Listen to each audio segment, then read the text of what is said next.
It's time for Geocache Talk. Whether you are at work, in the car, or wherever you are, we hope you enjoy this show about the great sport of geocaching. If you're watching live on YouTube, you can be part of the adventure tonight in the chat room and participate with others as they watch the show. If you are listening later, please give it a like and subscribe on your favorite podcasting app so that you can get all of the weekly Geocache Talk goodness. If you have not become a patron of the Geocache Talk Network, what are you waiting for? Patron levels start as low as a Bison Tube level at $3 a month. To sign up is easy. Simply go to the Geocache Talk website and click on the Become a Patron button, or go to patreon.com/Geocache Talk. Patrons now get the famous Blackout coin, invites to special events, and other really great items throughout the year. Become a patron today. Have you subscribed to FTF Magazine yet? FTF Magazine is the #1 geocaching magazine available. It is a quarterly magazine that you can be part of. Submit your geocaching milestones and adventures to be published. FTF Magazine is also interactive with puzzles to solve and the hunt to find Spartacus. If you can solve the puzzle or find Spartacus, then you will be entered in to win a special pack tag. Every new subscription, you will receive a special swag pack. Subscribing is easy. Just visit FTF's website, ftfgeo.com. Don't miss out and subscribe today. Big thanks to Derek, Baker 6 Clan, and our featured patrons, Atreides 78723. I just got to see him yesterday at Geocoin Fest. We'll talk about that in a minute. Logwork, Mika Put, 00 Ridland Kids 00, Thumper G and Texas Care Bear. Saw them too. Had a good conversation with them in San Antonio. Gas Station Tuna, Runner Casher, DeTruck, Little Miss Sunshine, Whiskey, and our new patrons, M&M from M, Ladybug Karen, which I got to meet as well, and that was really great. Returning patron Nitty Gritsky, B Genius, and Belly Dancer 2. And there you go. So we'll bring in Jesse. Hey, Jesse. You're letting me join. Thank you. Here you are, my friend. Gonna be fun tonight. We're gonna, in fact, let's just go ahead and bring in our guests. So tonight's show we have on Christian Mackey. Welcome back. Thank you. Thank you for having me back.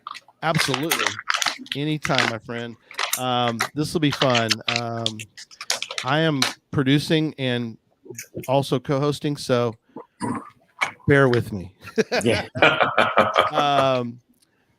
Derek is on the road. He was in San Antonio, but he's driving all the way back to Memphis, but he's doing it via his son's abode in Fort Worth. So he took the long trip to see him. And so he is doing that. Got to see Houston, Texas Dave. Says hello from San Antonio. I was just there and I drove home. So, wasn't feeling real hot in the morning. So I missed the morning events, which I really did not want to miss, but better to miss than to be sick over everybody. So I didn't want to do that. Have you even mentioned where you were? San Antonio. Yep.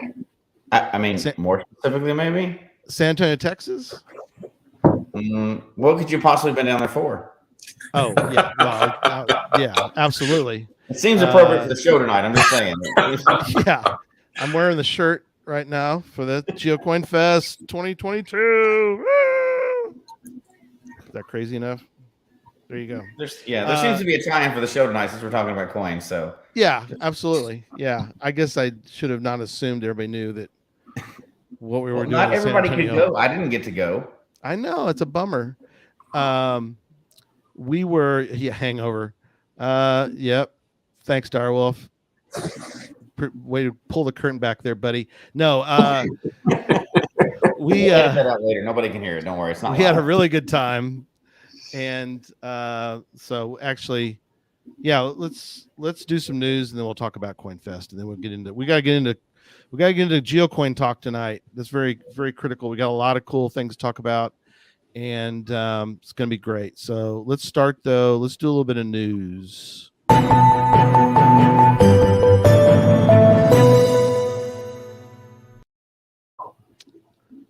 So a couple quick notes. We mentioned a few weeks ago, and it's out there now. if you want to go to Cache Fest Memphis, as we're now calling it, because it might be Cache Fest your city next time. So GC9ZEFF is the code for that, for the mega. I'll put it in the chat room for folks.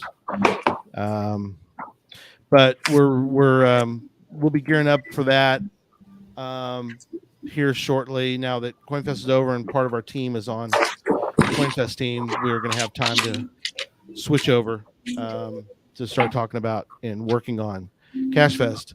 As I mentioned before, we are committed to making sure that there are new caches. Mm-hmm. That's Jesse's project. We're going to have new places we're going to go. Mm-hmm. We're going to keep a lot of the things that worked. We're going to redo things that might not have worked perfectly. And so if you missed the first one, you're going to get a taste of Worldwide Cache Fest from last year. But if you went to Worldwide Cache Fest this year, I encourage you to come back because there's going to be a lot of brand new things. So It'll be new. Yeah, it'll be, we're going to do, we'll do another interactive adventure lab, but it won't be like the one we did at the museum. We're going to do it completely different. So there's enough differences that I think, and we're going to work with the cache owners. We're going to redo a lot of the caches in Memphis. So trust us, we're committed to making it a great event again, but also worth coming back to because there's so much to do in Memphis. I think if you quizzed everybody that went, I think every one of them will tell you, well, we did some things we want to do, but we missed other things we didn't get to do because there's so many things to do. So yeah, I heard a lot of people say that they were running all over the place, but they never could get to everything. Yeah. So one more in Memphis, and then we'll see what we do after that. So also, we're in the Cito season 2 that goes through November 30th. So definitely get out, get you a Cito, and get you the souvenir. And still have time to host your own if you haven't published it yet. Host your own, please. Yes, I'm going to be hosting my own Cito because I'm trying to get every cache hide that that's available to me, because I don't have any virtuals and I don't have anything like that. But I can do. That was the challenge that Jesse gave us at the beginning of the year of the hide. He wanted us to go try to hide one of everything, and I'm doing pretty good. I mentioned to you before. I'm missing an event. I'm missing Cito and Letterbox Hybrid, which I can. They're all doable. But I was able to put out a lot of other cache types already. So excited about that. Next item I want to mention, I have a partial update. We'll get you more information about this soon.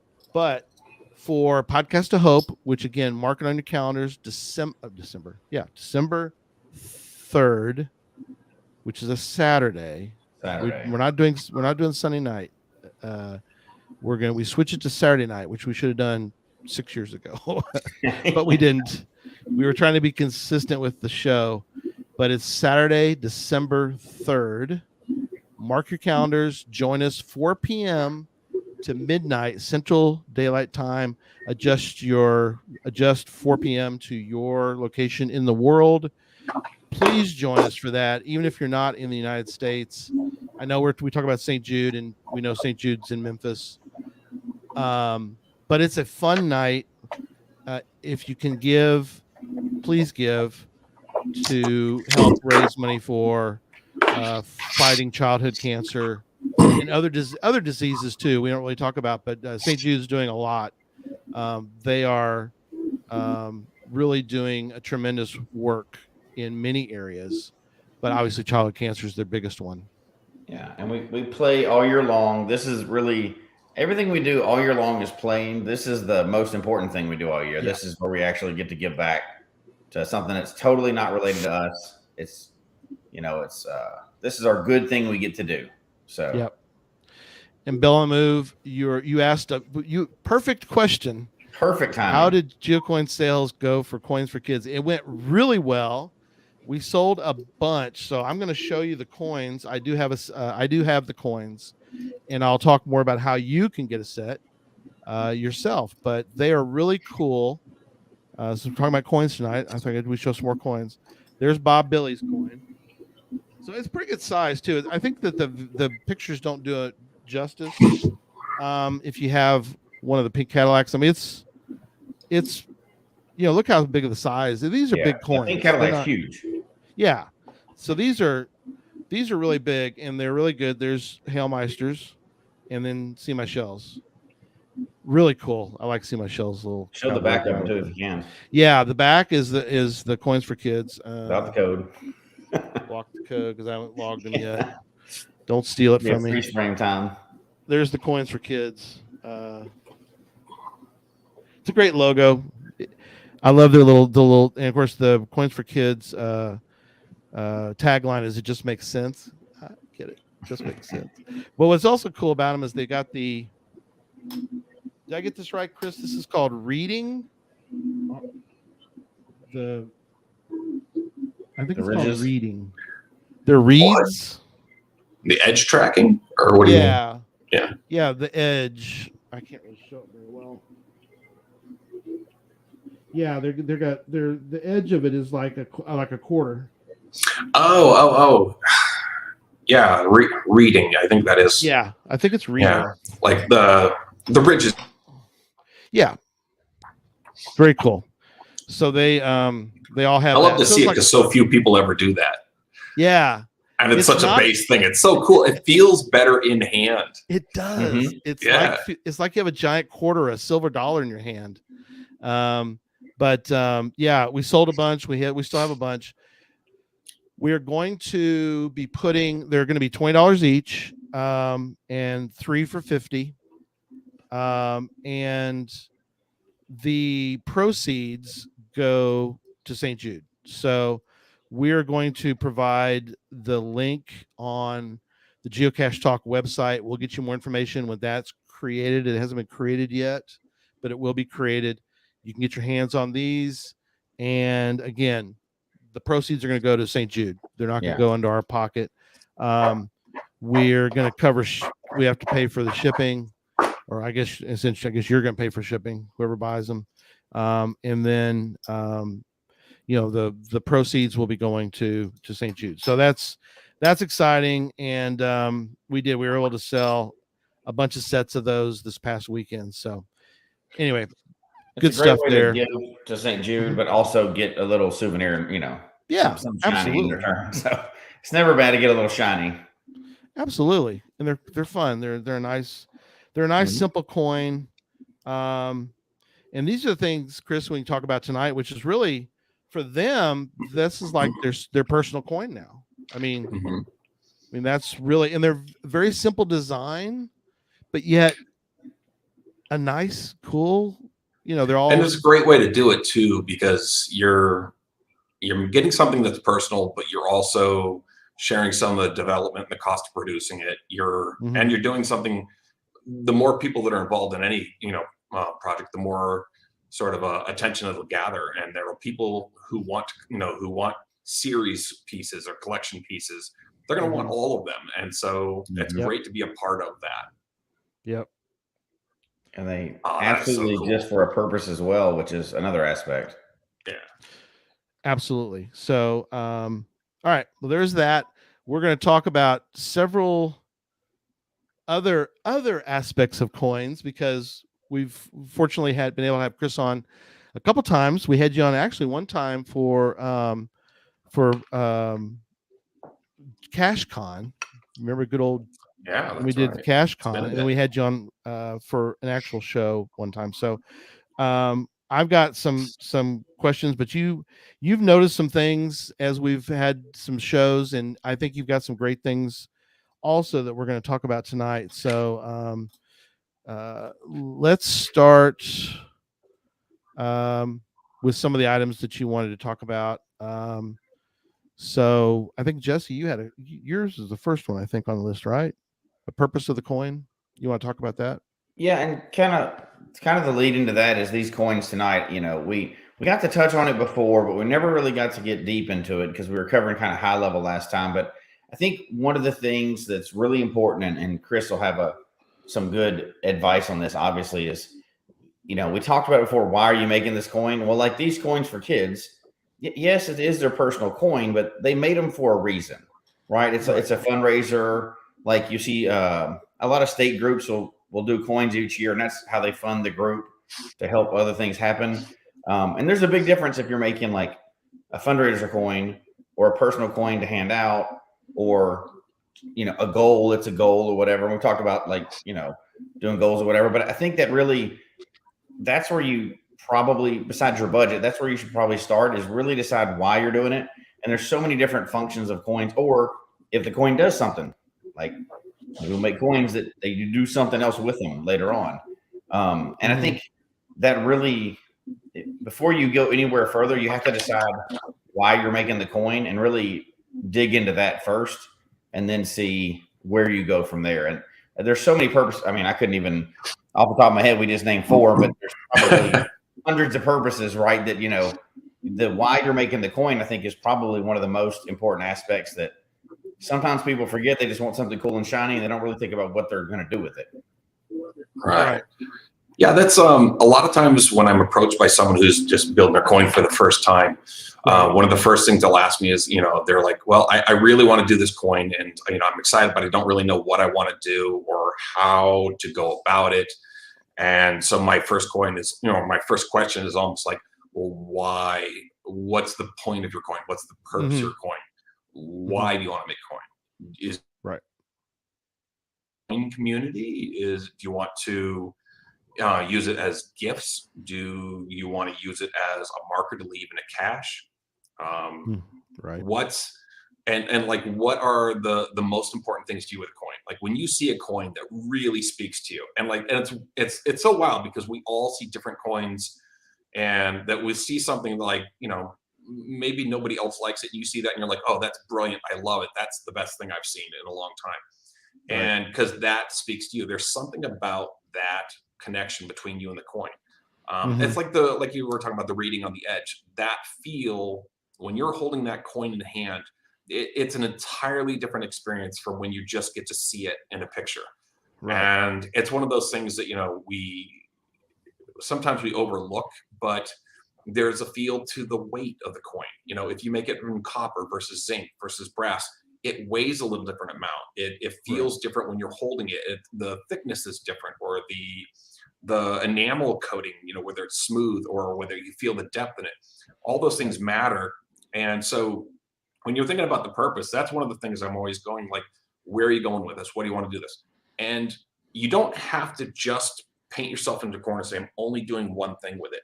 You can make a coin that has multiple aspects. You can make a coin that can be done in different finishes and enamel styles. And the one version of this coin is specifically for this purpose, but I'm also going to make another version of this coin that's specifically for that purpose. And if you know that in advance, just having that sort of battle plan when you go into making it, it completely changes how we design it together, because now we have a purpose that we're filling. And so that affects your budget. And in some ways, it actually makes it less expensive to produce your coin because we know where we're going before we get started. And so that's a huge deal.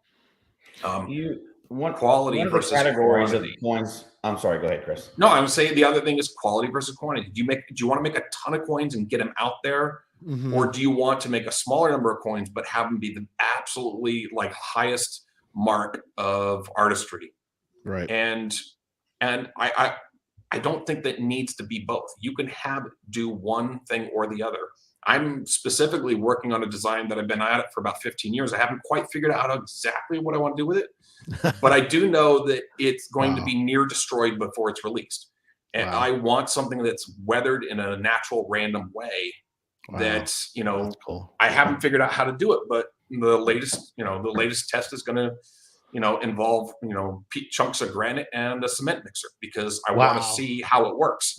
So I'm that guy that sawed coins in half to see how they're put together, to see what we could do. How much damage can we do?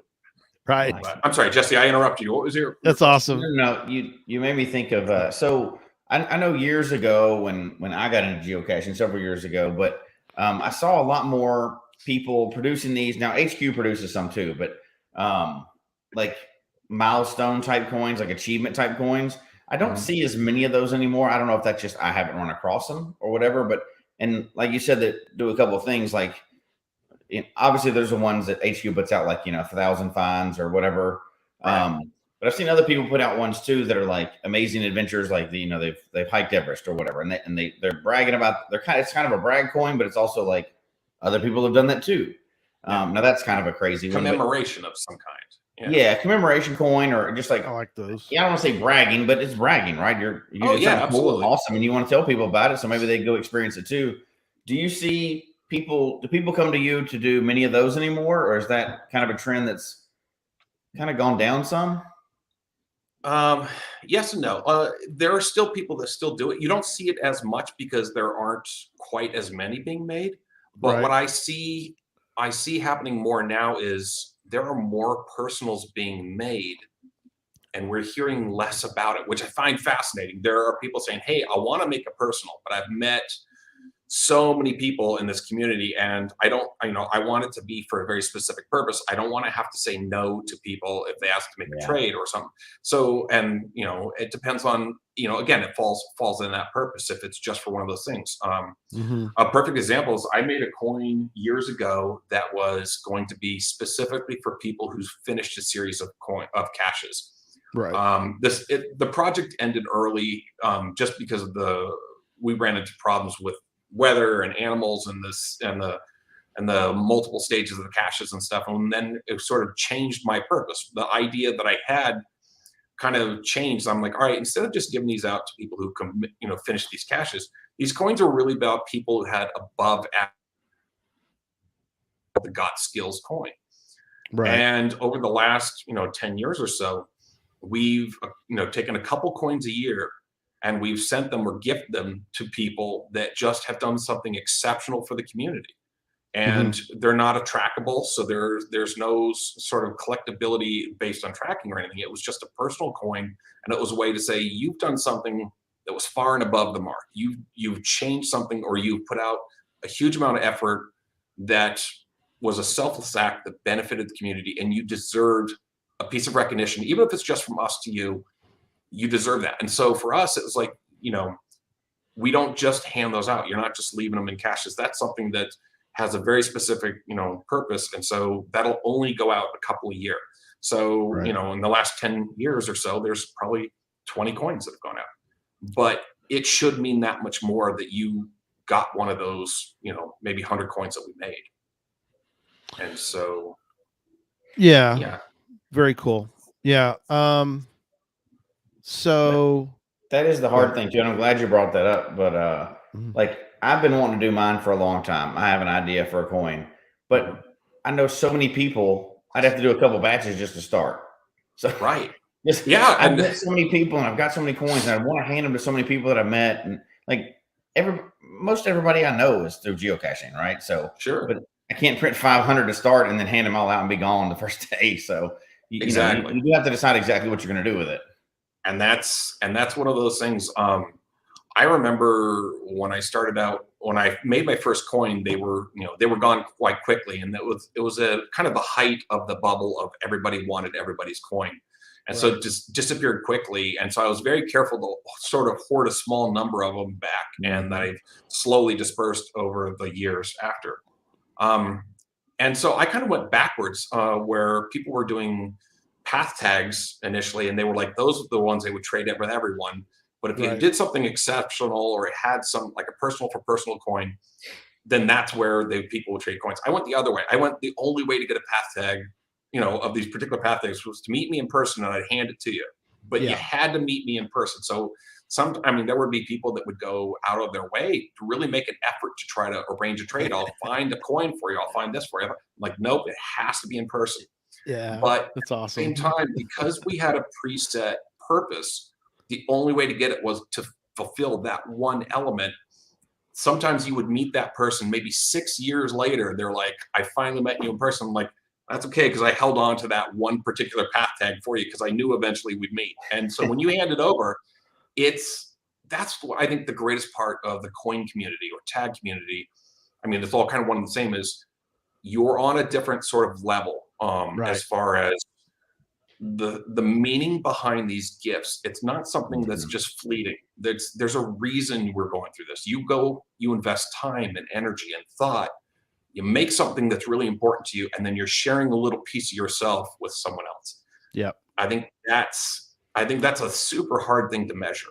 Yeah. I think that's why I'm always so impressed by people who make their personals by hand, whether it's coin or someone's doing Fimo clay or I mean, it's the amount of effort that went into it that means more to me than the perceived value of the coin. Yeah. I think that's a big deal. Yep. Stacy in the chat room mentioned, she says, gotta admit, that personal coin you designed for me is stunning. Everyone loves it that has it. It ties my family together and acknowledge my two caching favorites best.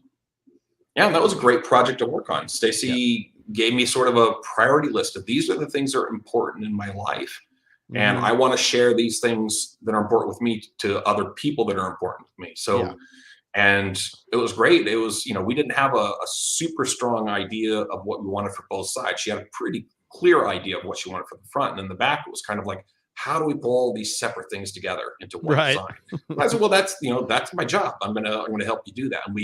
And she was really good. Communication is key to doing that. But we were able to sort of put all those things together in a way that made sense. And that's the hard part for the designer. But if you have someone who, sort of listens to your story and understands what's important to you, that makes all the difference in the world. Yeah.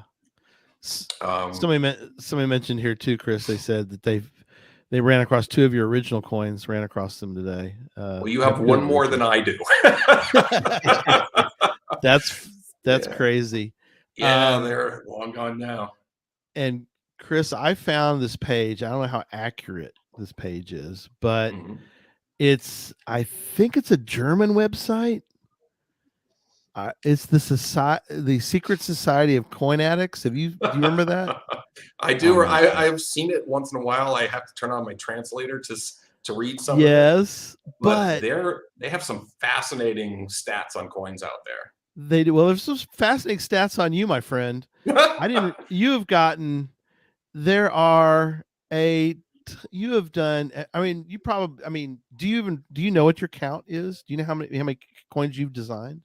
No, not at all. I mean, they list 100 here. Well, they list 112, 113. So you got to be what, 200 now, probably between coins and tags, over 2,000. Well, 2,000. Okay, yeah. wow. Oh my God. I wasn't even close. When I first started doing tags, when I became like an official Path Tags partner initially, way back in the day, they said just go through and write down all the numbers of the tags that you had designed, or help people with. And so I just write down the code numbers, and then we put all the code numbers in. We made a long sort of list of all the code numbers.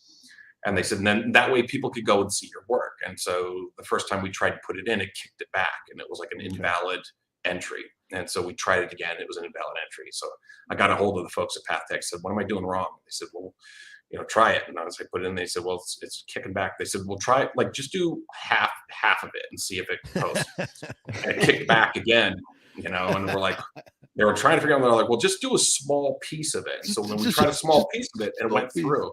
And it turned out the problem was, at that point, it was like 860 tags or something. And I hadn't really been doing it professionally yet. And so it was too much for a single message. And I popped through. And I want to say that was, that was probably 12, 13 years ago. Wow. So however many have been done since then. Yeah. How many coins per year do you think, in a general sense, how many do you think? At least minimum one a week. Okay. So I mean, because a lot of times I'm like I might be working on an event. So right now, because we're working 6, 8, 10 months ahead of a lot of events, we'll be working on things like Midwest Geobash or Geoclash and Festival. We'll do these coins. So you might have one design, but you have to have 5 versions or 6 versions of it. And so each one of those takes hours of time to like sort of set up differently, because when you're using a limited number of colors and you have to make each one significantly different, you have to attack the problem, all over again, numbers times. But then some of these events where you might, like Midwest Geobash is fantastic about the number of different characters that they have with their themes each year. So you have a single character, you might have a shape tag and a regular tag for each character. And if you've got 6, 8, 10 characters, you're doing everything, 2 and 3 times. And, there's that one project, you might have 30 tags. Yeah, exactly. And so for people going to a mega event for the first time, and if it's, that it's like Geobash, they want to have that whole sort of collection of tags and coins that are available, and you have to make it worthy of people investing their time and money and energy, to go after that. So yeah, I know that we're like you said, we're just for an example. I mean, Cache Fest will be in July. We'll probably get with you, fairly soon, because we gotta get the designs, started. But that's kind of it gives people an idea. That's from I wouldn't say the corporate level. That's the event level.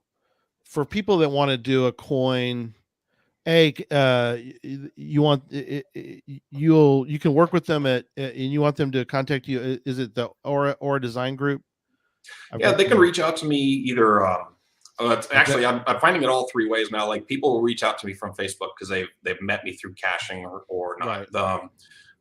OraDesignGroup.com is the web page for. Of course, I'm designing coins, but I'm also a regular full-time advertising graphic designer. So I'm I spent last week working on beer labels for a microbrewery. So next week I'm be working on something for the seminary, that's down the road for a Russian Orthodox seminary. So every week is a different practice. But for coins and stuff, that's an easy, quick way. Reach out on Instagram at GeoFox and the Hound. Yeah, and put that in the banner too. Somebody asked about your path tag name as well. I don't actually do the problem. I actually take more time to design than you can actually do as for a paid job. I mean, I do them mostly as a way to keep in contact with the community and as favors for people that I've done them for in the past, and I still do them. But I don't do as many of them just because they're fun to sort of throw in there and keep sharp with that skill. But I don't do as many of them anymore just because they take up more time than you can afford to put into that. Right. Basically, I have a standard studio rate that I have to, to keep the studio in business. You have to put in so many hours a day and get to work, and tags, it's too much to ask people to invest as much as the tag cost to produce to do the design too. So I have to be selective about the number that I do. Right. Is that correct, Chris? I'm sorry. Is it GeoFox and the Hound like that? Yeah, GeoFox and the Hound on Instagram. Is that okay? Just want to make sure I get that right. Okay. We normally don't talk stats when we talk about Geocoins, but I'm glad it was brought up tonight because, like, some people still aren't going to megas that much, and we've had several people that have joined the game in the last few years. If you don't go to megas and all you're doing is caching, you're probably not going to come across these coins that we're talking about very often. Because in caches, it's going to be trackables and tags and stuff like that. But you don't see these very often. And so I think it's encouraging that there's that many being made. And those are being handed off usually person to person or whatever. Or if you don't go to megas, though, you're not going to see coins as much as you would used to. Because hardly anybody puts a coin in a cache anymore. You see them every once in a while, right? But you do. I don't find them that often in a cache. And it's oddly enough, like I've been at this now. I started in 2005, and I'm still hoping to someday I'm going to be out there. I'm going to find like an untrackable or a trackable unrated coin in a cache. Like that's the grail, right? To find. Yes.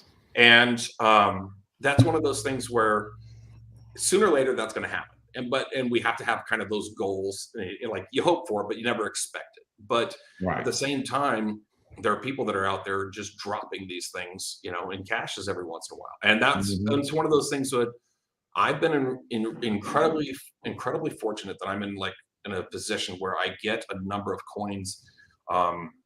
Some I've done the trade, or I've just collected them over the years, or I get, if I design a coin and like for one of the clubs or something, I might get 5 or 10 of them. And so I have a chance to change that, to put them out there. And so when I'm out there randomly traveling, sometimes, you just have that moment. You're like, yeah, this was a great cache. And sometimes you just throw one in. Sometimes you leave one next to a micro. You're like, the next person who finds this is just going to be surprised as all get out. Right. And I got this fantastic message from someone a couple months ago. And they said, hey, I don't know if this is the guy I'm looking for, but I found a coin of yours, and it had a little note, and it said, caching is awesome, and so are you. And this coin is for you, for you to keep. And they're like, if you're that guy, I just wanted to say thanks. And I'm like, hey, that's great. I just wanted someone to experience what that goal for me is. I want to have that experience, and but I can't expect to have that if I'm not also doing it. So sure. Yeah. So that's, I try to, take some time and throw a few out there. And the downside is I can't log those caches, because then people know where I've been. Yeah. So I'm really, really bad about logging where I'm at any given time. Sometimes I'll remember a year later. I'm like, oh, I remember I went there. Why did I go back and log that? Yeah. I'm like, oh, I remember now. I'm in that same camp for sure. Yeah. So, but yeah, you want to make someone's day. But I think that's tags are like that too.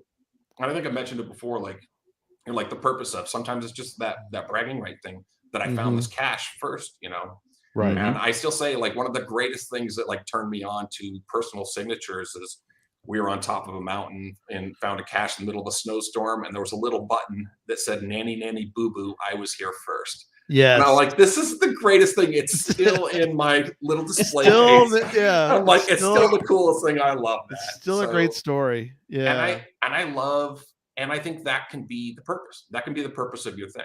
If you do a path tag, say, haha, I was here first, the whole, what was the little character people used to draw, the Kilroy or whatever? Oh, Kilroy, yeah. Yeah. I love that idea. Yeah. And so I think path tags are a great way to kind of do that. And I remember when path tags came out, and there was a lot of argument, are they geocoins? And there were people sort of very strongly about how they felt. I said, I think a path tag is a geocoin in the truest sense. It was a coin made specifically for caching, to give to other cachers in the act of caching or in meeting someone on the trail. And it was just you. It was a personal signature from you. And I'm I think that's everything. I'm and they said, well, they're not trackable. And I said, well, they can be trackable.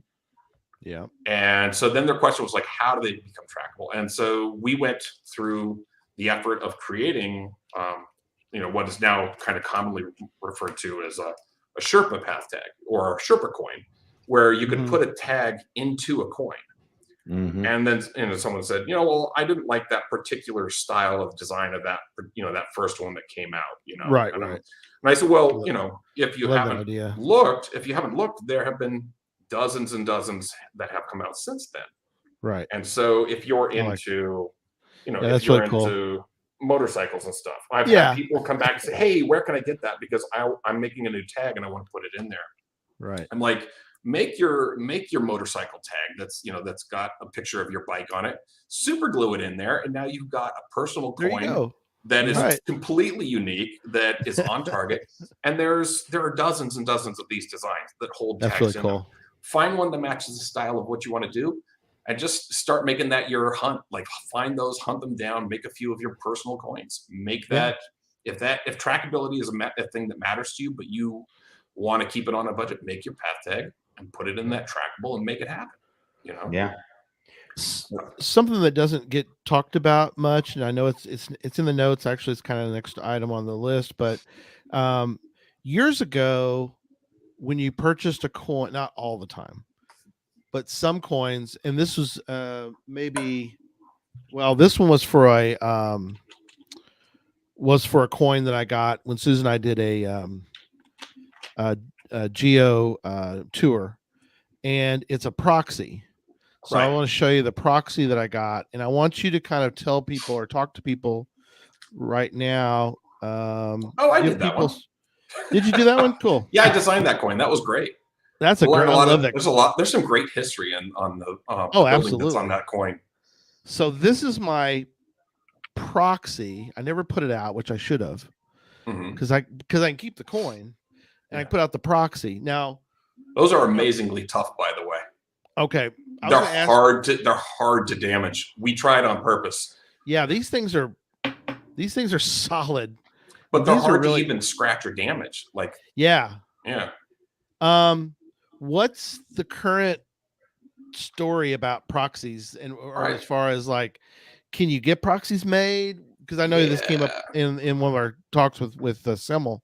And when I heard Ryan's response, I was like, oh my goodness, because because you guys are on Sunday night, I usually don't catch you until Monday morning when I'm back here in the office, and I'm listening while I'm working. Sure. And I about dropped the phone when I heard him say that that's not allowed anymore. I'm like, oh my goodness, that can't be right. So I called him, and he's driving down the road, and we're having this talk about coins. And I said, I don't know. I said, if that's true, I gotta find out, because this is something that was news to me. So I got a hold of HQ to confirm with them what's the deal. Can we still make a proxy with the coin?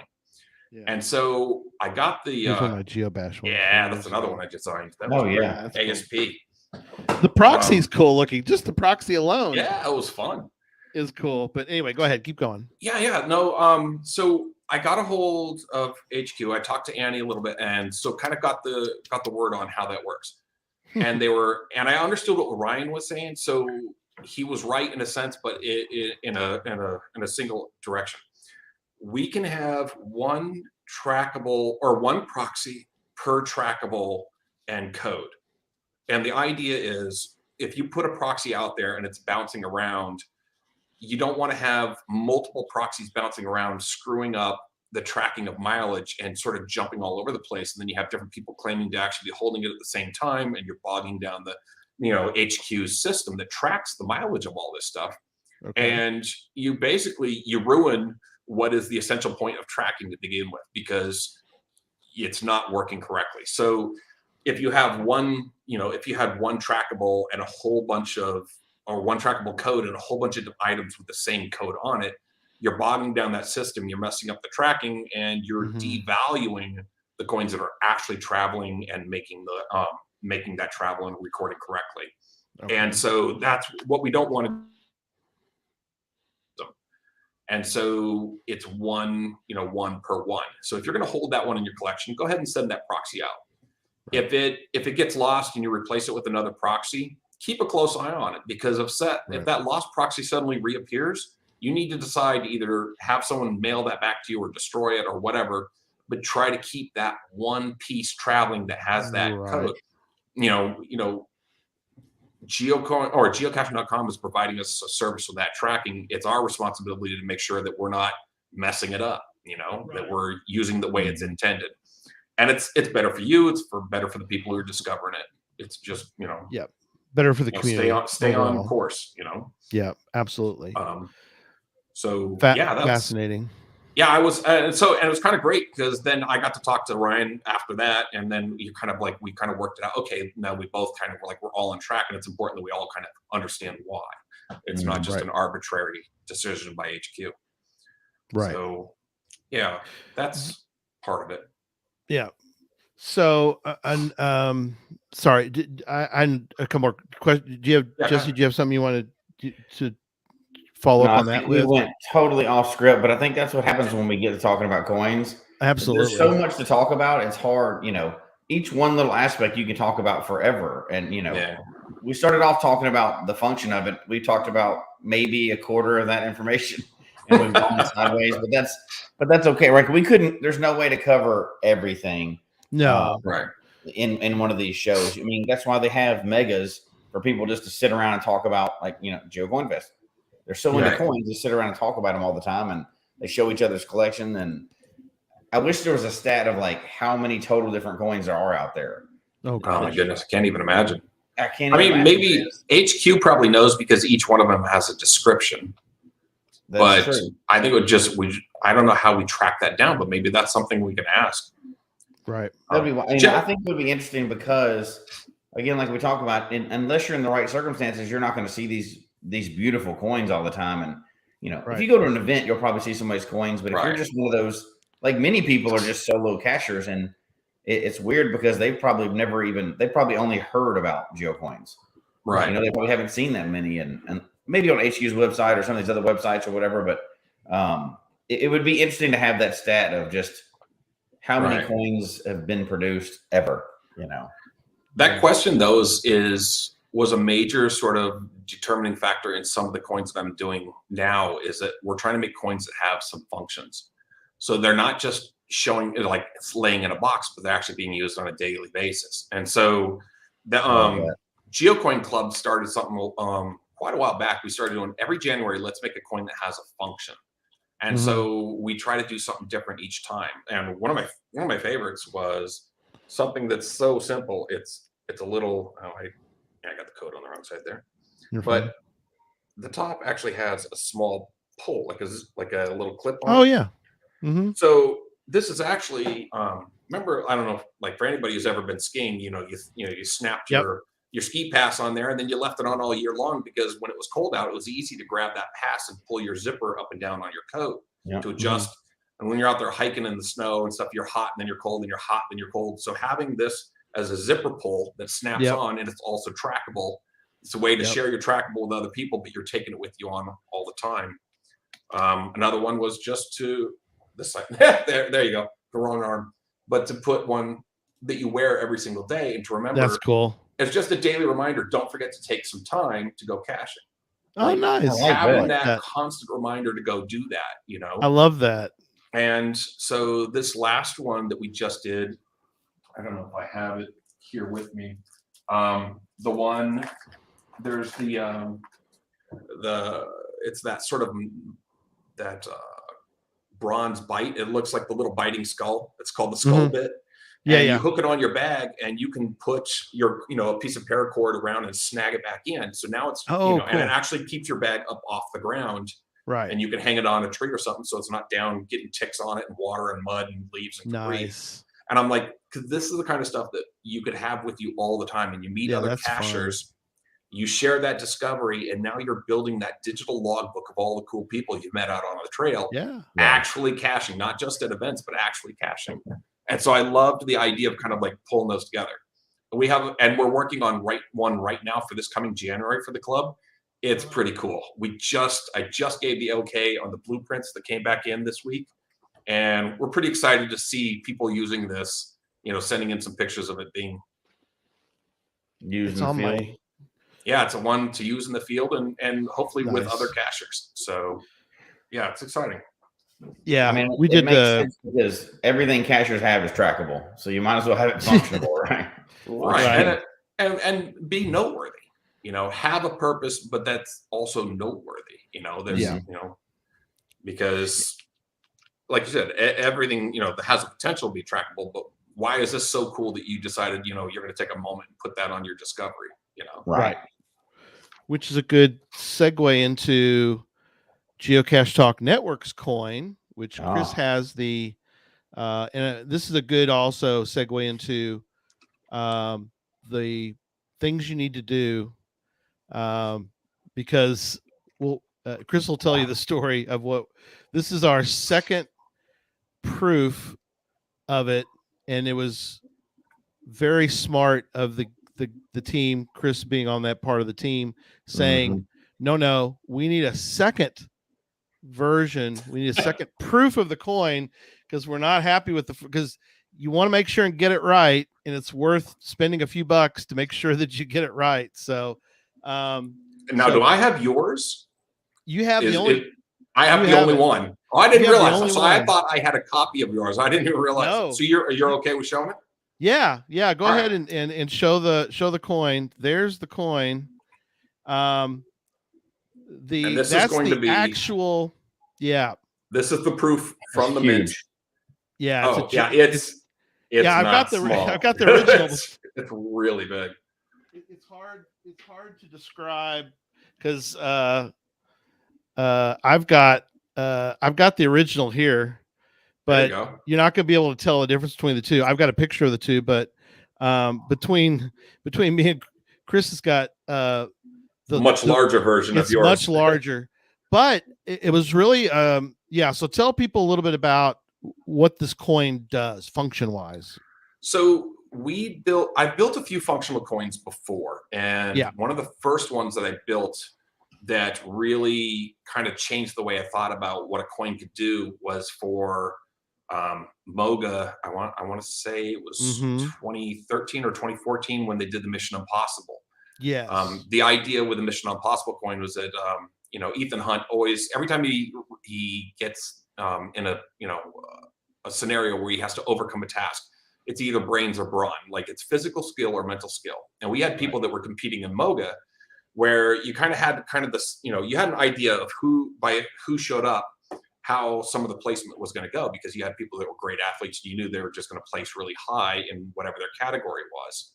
Right. And we said, well, what if we make it so that someone who couldn't go in the field at all, someone who was wheelchair bound or had, anything any deterrent from keeping them going out on that race, that foot race, how do we allow them to compete at the same level as the person who's a marathon runner? Mm-hmm. And so this theme was perfect for us. We had the ability for someone to choose either the puzzle or physical, task. And so puzzle task or physical task. So if you could complete that challenge faster by doing the mental acuity versus the physical acuity, you had a chance to place in your own category of skill. And I love that idea. And so we came up with, this sort of decoding coin that was, really complex. Years later, we do working on the project for the Tri-Cities Washington coin challenge. Right. They came up with this, we came up with an idea that was kind of a regurgitated idea from 2005 that everybody kind of scoffed at when we mentioned doing it because it was too complex. We had the idea to make sort of an oculus or an optical tool where you would look through a series of coins. And depending on what you saw here on the interior, it would change where, when you looked through it, when you stood at the final stage and looked in the correct direction and looked through this optical, key, you would find the location of the final stage. Yeah. And the staff at Tri-Cities, when they do this coin challenge, they were so willing, they were so great to work with and so willing to take a big chance on making this happen. And it was the greatest payoff was, getting an email later from them saying, I've never seen so many middle-aged men looking like 6-year-old boys looking through these keys and getting so excited. And they called it the Goonies Coin.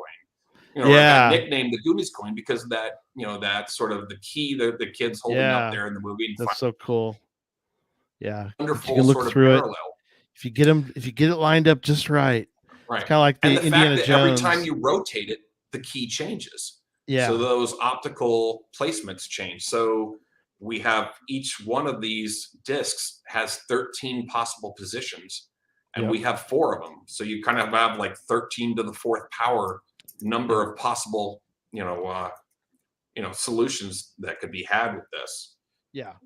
And so, and then of course, being able to turn it, we've got 13 different markers on each side so that you have a number of codes that'll go with that as well. Yep. So we've got all kinds of fun puzzles, in the bag. Yep. And each of those rings fits into that functional category. Exactly. And that's so you have, it's not just a coin, but it's a part of the game, and it's a necessary part of the game to play, and so it's not just sitting on the sidelines on a shelf looking pretty, but it has a reason to be right in the trenches with you while you're trying to figure out that next part of the cache. I think that almost kind of borders onto the sort of where I goes that you guys did a while back. I think one of the first things I ever saw on your show, and I was completely fascinated. You had a gentleman that was showing you how to build a where I go, and he was out in a parking lot trying to find his way through a digital maze right with it. And I was so fascinated. I'm like, oh my goodness, this is like the digital Indiana Jones of caching. And I'm like, this is a way where we can sort of bridge coins as a tool and that sort of Indiana Jones mentality. I'm like, there's so much stuff we can go to from here. We just have to build it. And who's going to do it? Who's crazy enough to build it? So that's I know a guy or two. Yeah, exactly. Well, so, yeah. So just a quick update on the about that coin is if you're a $10 patron or an $8 patron, we don't do an $8 level anymore, but we still have people that are on the 8 level because they've been on the 8 level since we started, and which is great. They don't need to move. We provide 3, 5, and 10 now. If you're at the 10 or the 8, we're going to ship you the coin. If you're at the 5 or 3, we're going to give you $10 off the coin.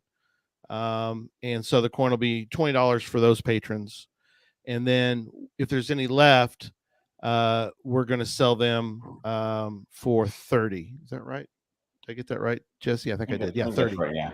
$30 retail. Puzzle solving codex coin. We haven't even really gotten into talking about it yet. We'll talk about it. We'll talk more about it later. Yeah, but I just want to give people an update on that. So, but that's getting back in sort of a general sense, Chris.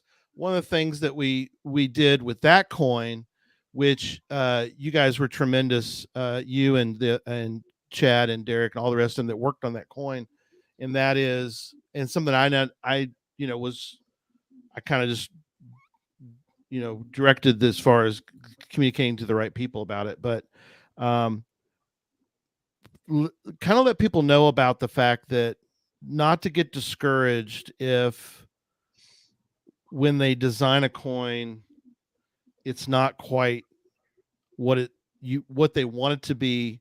There's several stages of a coin's make until it's actually in your hand. Right. So talk a little bit, if you would, please, about giving people the right perspective on how the process works and how to not be discouraged because I know if you bring on a client, you're going to work with them because you're great at this. You will work with them until they're happy. You are happy with your side of the process. You're happy with, they're happy with their side of the process. And then you can sort of get, because we did this proof of the coin, and when we got it, I sent one to you, and I think we had 5 of them. I sent one to you and to the rest of the team. And as the team sort of started to look at it and work on it, it wasn't right. I was like, oh, great. What are we going to do now? But kind of walk people through what can happen and how to not panic, I guess. Don't push the panic button. Yeah. I think I love the term Jesse used on that last show with Ryan. So like, how many people just get out of the fire before I'm in too deep. The idea is that if you have a clear idea, number one is getting it to sort of that physical sense where you have it and you're looking at it in hand. I think a big part of that is, like you said, doing this in stages. So in getting a coin made, there's really 3 distinct stages. And we talked to just really briefly the very first time we talked about coins, but it comes down to, you have to have a good solid design, and you have to have that sort of locked in, and you have to have a good clear idea of, is that design feasible? And that's kind of like stage 1. And then you go and you make that sample, you make a deposit, and it's not a lot of money. You make, just enough to cover the dies being cut and the work being done by the mint to actually make some physical coins and send them to you. And that's sort of stage 2. So, you get the design and you get those dies, and you've kind of made a small investment in time and money to get that far, but you haven't paid the lion's share, which is main production. So you don't have to be all in, and it's not like once you go down this, you're committed no matter what. I've had people do coins that I thought were fantastic. I thought, like, this guy is going to go all the way through with this coin. It's actually on the floor here. He made a coin that I thought was a brilliant concept. Right. And he looked at it, he's like, yeah, I just didn't love it. And, and he bailed and we did a different design. But that's very rare. I think one time in 15 years. So it gives you an idea, or 17 years. That gives you an idea of how often it happens. But we have had to redo dies on a number of times. And particularly for colors. So what happens is, colors. Because we'll get, like, people are like, well, I have a good idea. I've done this enough time. I have a good idea of what a coin will look like. And I will try to give you a sort of airbrushed Photoshop version of what that coin will look like before you ever sort of pull the trigger on getting a sample made. Right. And then reality hits and everything takes a step to the left. And so now you got to deal with how that happened. And so, and I'm going through that right now. I've been through this hundreds and hundreds of times with people, and I've helped them through it. I'm going through it again, making my own personal. And I just got samples back last week, and I'm looking at this thing, and I'm like, well, I mean, it's just not where I want it to be. I've got some changes to make, and mostly it was color. So what happened is I had 3D, and with 3D, the coin is unique. Your shape is unique. Your design has never been done before. So when they go to polish that, everything changes. Right. When they go to polish that, like, kind of what you think it's going to do. And then all of a sudden you're like, wait a minute, I had some part of that level of that, of the artwork on there that was raised up enough that the polish kind of got burnished away. The antiquing got burnished away. So now the metal is lighter than I thought it was going to be. And the recessed parts, maybe those are darker than I thought it was going to be. Maybe, this is why we sample several different metals to see what's going to work best for your design. And in this case, I looked at it and I'm like, I love the metal, and it was all my enamel choices were wrong. Or not my enamel choices, rather. My color choices for enamel were wrong. Oh, okay. And not whether it was hard or soft, but it was more color than it was hard or soft. It was, because the coin was lighter than I thought it would be in some spots and darker than I thought it would be in other spots. The color choices I made now have to be adjusted. They have to go up a little bit and down a little bit to match the places where they're going to be. And so I of the 3 different versions and the 10 different colors, I changed 9 of them, and that's what it takes to get it right. You have to jump through that step. But it's why I say you have to have that sample in hand, that tactile feeling. The coin is in hand, you're looking at it, and you're like, this doesn't feel right, or this feels great, or I thought it would look great, but now that I'm looking at the color, I'm not so sure. Right. Jesse pointed out something really great the last show too about PMS colors. Jesse will do that. And so it's one of those things, like you said, like, not everyone has access to this book, and not a lot of people are going to go buy this $200 book to find out if their colors are right. Right. But almost everybody, and this is a really old one, I use it for quick reference.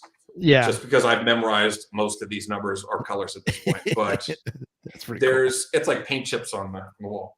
What happens is you get into it and you think it's going to look a specific way, and then you realize, oh, copper is kind of a pink color. And so when I put that green color on there, I thought it was going to work great. But now that I'm looking at it, you're like, oh, that really clashes. That's rough. Yeah. But almost everybody, lives by some or fashion. Or like, there's an advertising agency, there's a printing place nearby, there's somebody who does vinyl graphics on cars. There's thousands and thousands and thousands of businesses and hundreds of business types that have access to these books, and they have them.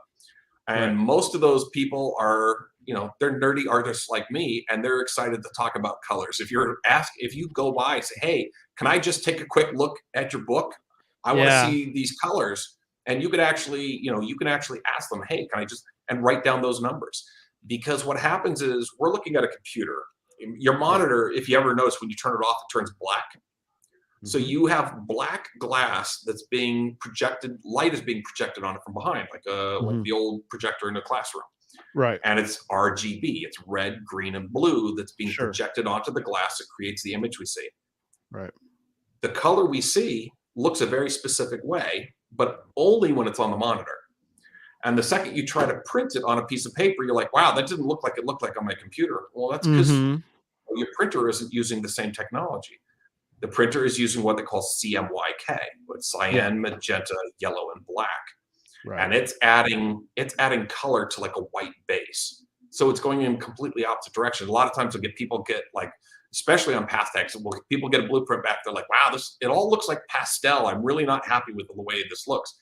Right. So, well, that's because what you're looking at isn't RGB. It's not built for your monitor anymore. Now it's built for making in the real world. Real coin. And so, path tag, go find, like you said, if you can get access to that book, like just said, that those color choices, it's important you get it right. Go find someone with the book. Just ask if you could look at it. If someone says no, just ask someone else. Before long, you'll find someone to be like, oh yeah, sure, take a look at mine. I have other artists who are like, hey, I'm not, I'm out of my area. Can I look at your book for a minute? Yeah, swing by. Cool. It's no problem. Yeah. And people are excited that you're excited about it. Exactly. Yeah. Lori mentioned that. She did my coin. I chose a color that when I saw the sample, it wasn't what I thought. I had to change my color 2 or 3 times until I found the right color. So she can testify to that. Yeah, and I get that. It's a little daunting, I think, but I think mostly we're afraid to ask. It's kind of like you always, everyone's always be the first person. They're like afraid to be the first person to raise their hand and say, I have a question. Yeah. If someone else asks first, then you don't feel so bad. But sometimes you just like, this is your thing. And if it's important to you, don't be afraid. Ask, find someone who can help you with that. You know, and it's a small thing, but it's great. It's a good way. The key theme then is patience. You have to have a lot of patience when you're going through the 3 main steps. And if you're going to design something, you're going to put in the effort to do this, take your time and get it done right. Don't be trying to rush through. Don't wait till the last minute. Take your time, because it's something that you're going to keep potentially forever. Yeah. I've had coins go from beginning to finished in hand in 6 weeks. That was a long time ago, but it can possibly happen. And I've had 14 months. So you have to be realistic about when you want to do it. So I'm working on event coins for middle of summer next year. I'm working on them this week.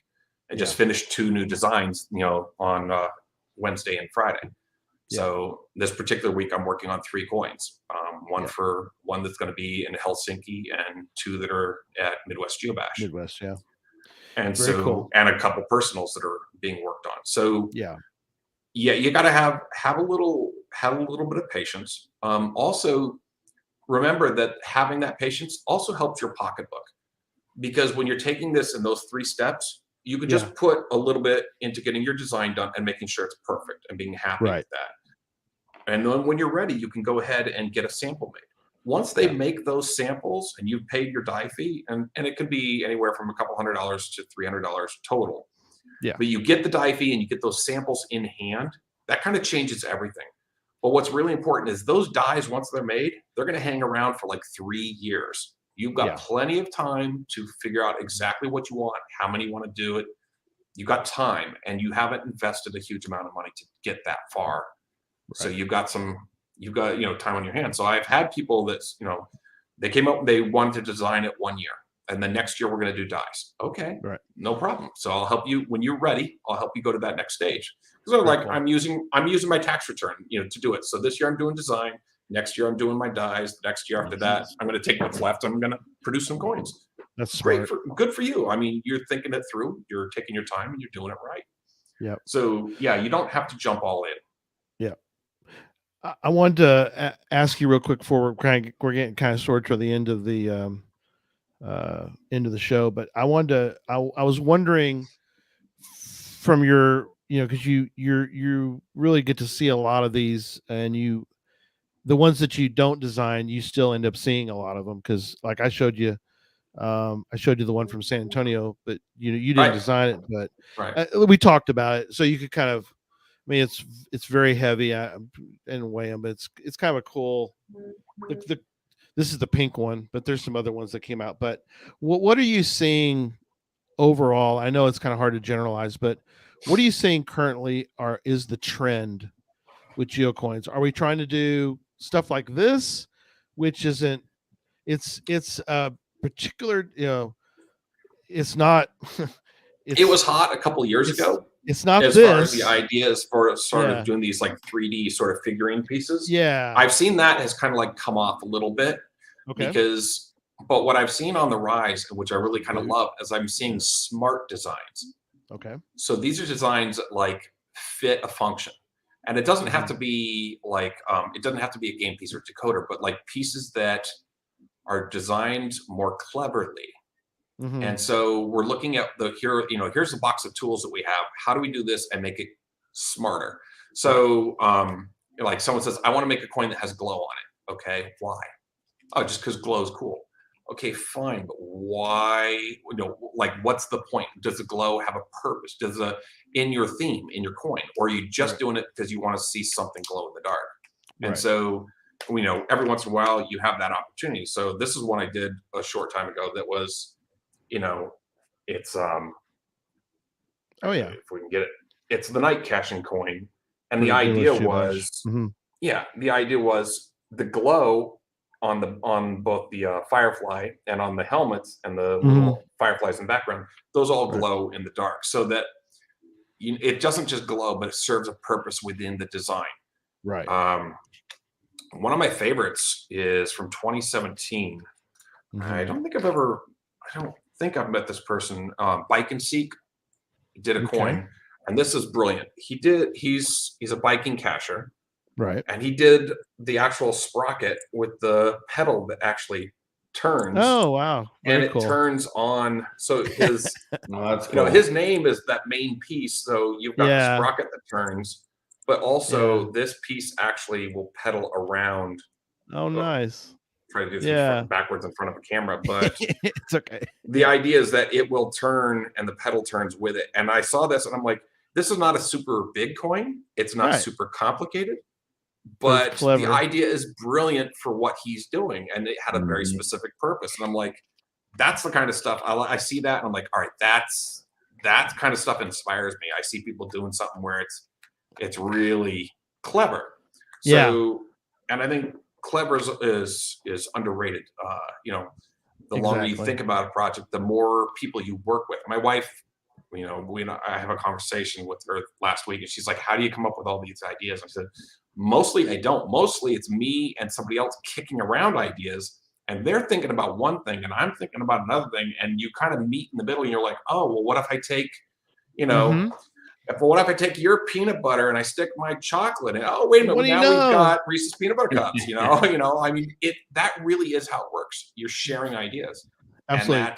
And that's part of, again, another part of the magic of coins is it can come out tremendous. Yeah. Sorry. Sorry to interrupt. That's brilliant. That's another good example of it. This is a great example. We wanted a pink Cadillac last year and you were like, hey, what if we put Signal in the Cadillac? And we're like, and he's playing, and somebody said playing guitar. You're like, I think we can pull that off. And I think this is about having Signal on a coin. You got to be careful. You have to get permission. Right. I think this is the only coin I know of, Christian. There probably is others, but the only one I know of. Correct me if I'm wrong, but you don't see the back of Signal very often. You don't. I'll tell you what, doing the front and back simultaneously on a Cadillac and making the perspective look correct. Yes. From like a sort of like a worm's eye view was really, that was probably 90% of the work on that coin, but I had a blast doing it. It was so much fun. Oh, it's so cool. Yeah. Everything is perfect. I mean, you love, it's not necessarily, like you said, you had to get the fins just right. You had to get the headlights, the items in the back, and then on the front, that is a work. That is the actual Tennessee license plate design. It's got the GC code from the Mega, but it's and you got the tires are correct. I mean, the headlights. I mean, it was just really, really cool, and we had to get permission to make signal blowing in the wind. Which you can do. You just have to get permission from HQ. That's a great example, though. When you proposed the idea, we started talking about it. And I said, "Oh, like this," and they're like, "No, that's the wrong year." And I'm like, "Oh, okay." So I like searched through and I found a different picture of the Cadillac, and I'm like, and there's like, "Well, that's the right, that's the right year, but it has the wrong trim on it or something." Like, all right, so let's find another picture. And so we'll find it. then we got that right. And then, you know, we throw that at Annie at HQ, and she's like, oh yeah, we can do that. But can we get that R in there somewhere? And I'm like, sure. Yeah. And so the collaborating of multiple minds is fantastic. It actually makes the project more enjoyable, and you usually end up with better results. Yeah. So yeah, don't be afraid to share your ideas with someone. I mean, you're going to surprise a lot of people, but don't be afraid to knock around some ideas. Absolutely. Yeah. And you can get permission. I that's the thing to remind people, is that it's not that you're going to get denied every time, because you won't. You just have to make sure you get it right. And you may have to go through a couple iterations like we did to make sure that we had, you know, the back of signal, like how do you do his stripes just perfectly? And that was something we had to make sure and get done. So, all right, cool. All right, let's go around the room and give final thoughts tonight. And I'll start, and I'll go to Jesse, and then we'll let our guest wrap up tonight. But it's fascinating. Again, Chris, thank you so much for being on. Sure. We'd love to have you on, and love talking coins, because even though I'm not probably the obsessed that Jesse aren't the obsessed out there, but we both appreciate them immensely. And I appreciate your work, and I appreciate all the people's works that have created coins over the years. And I have several in my small collection, but they are exactly what you're talking about, Chris. And when I look at the coin, it brings back so many good memories of, you know, that's the kind of coin I like. I like the coin. I always, you know, people get tired of me mentioning it, but I always loved the Colorado coin, because 14er was my first mega that I went to. I got to hang out with Jesse and Christy, and I get to meet Joshua for the first time. You know, the memories flood back when I see that coin. So again, thank you so much for the memories that was Coin you Fest created. That you were at the 14th? No, I was Woodstock. Woodstock, yeah. Woodstock. Okay. That was a Woodstock. So Jesse, your thoughts as we wrap up. So pretty much the same thing as Chris has been kind of highlighting. I would say, you know, we're talking about the big process of the whole thing, and we could talk for hours and hours, and we already ran late tonight just talking about, didn't even scratch the surface. But I would remind people, like, again, like Chris highlighted, be patient as you're going through the steps. Be patient, and the more time you give yourself, the more latitude you give yourself, you have more time for creativity. You can bounce it off other people, and you can really end up with a final product that you're truly happy with and proud of. And you know, it's substantial time and money that you're putting into this, and you can have it forever. So take the time to do it right, and it's worth the effort then at the end, and you'll be glad that you did that. Yeah. I think one of those things, like when it comes to personal coins, I found fascinating is I've never seen someone go through the process and not be a completely different person after it, because they get an appreciation of something. You have sort of, you know, within caching, there are smaller and smaller groups where you've collectively done things that no one else has done. Right. This is one of those things. When you finish a coin, when you have your own personal coin, you sort of like, you elevate to a different sort of tighter group of people that have a whole nother appreciation for what it takes to do it. You see things differently. And I've been doing this since 2005. I think it was the first time I designed a coin. The UO Tracker, so I think it was the first time I just helped someone design their coin. I've never seen someone look back and say, man, I wish I never spent the time and money to make a coin. I've never seen that happen.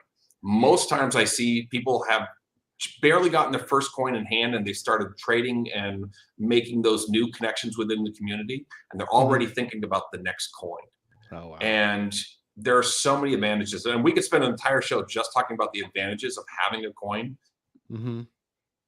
We'll do that. You kind of love being in caching because you're part of this tight-knit community. Within that community, there are other tight-knit communities that are even tighter, and those friendships that you gain, they're people that change your life. You'll go places that you never thought you'd go. You'll do things you never thought you did. And you'll have a coin that reminds you of each step of that way. And it will change you. And it's always in my experience, and everyone I've ever talked to about who's gone through that experience with me, they they feel better and tighter and more a part of the community than ever before. Wow. You just reach a whole new level. Yeah, absolutely. Well, again, thank you. Thanks to everybody who was with us tonight. One other quick note I was going to mention too is next year's Geocoin Fest will be in Daytona Beach, so not too far from you, Jesse. That'll be where CoinFest is next year. So we always recommend going to Megas and definitely go there and check out coins, and just stay tuned here because we periodically mention coins because we love them, and we will get you the information soon. Stay tuned on how you can get the coins for kids coins, and the proceeds will go to St. Jude. We're trying to raise 12,000 this year, Jesse. We've moved the bar keeps going up. So you know where that'll put us for the complete time, right? We're going to be at over 43. We'll be getting close to 45,000, I think, if we go over 12, right? Maybe even higher than that. We'll have to see. Yeah. That's yeah. Awesome. We'll have to see. I mean, we'll be knocking on 50,000's door before too long.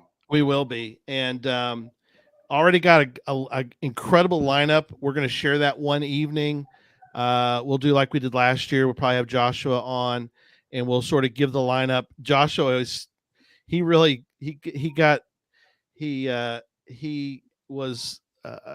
really tickled by the fact that I said we should do a show. I'm sure Jesse thought I was insane, but I said, let's do a side show just telling people who's going to be on Podcast to Hope, because it's like, you're the only show that would ever have a show about an upcoming show. So anyway, we'll do that because we've got some great guests lined up. It'll be good. Crazy. It's going to be a crazy night again. But anyway, December 3rd. And again, thanks everybody. And we will see you guys next Sunday night. Will be a gadget talk. So the gadget guys, I got to hang out with them this past weekend, and they'll have something very cool for us to talk about. So again, thank you guys, and we'll see you soon. Good night. Thank you.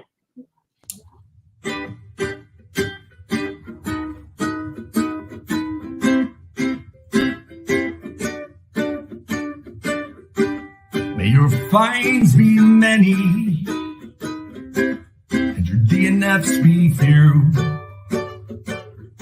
May the terrain and difficulty both be less than 2.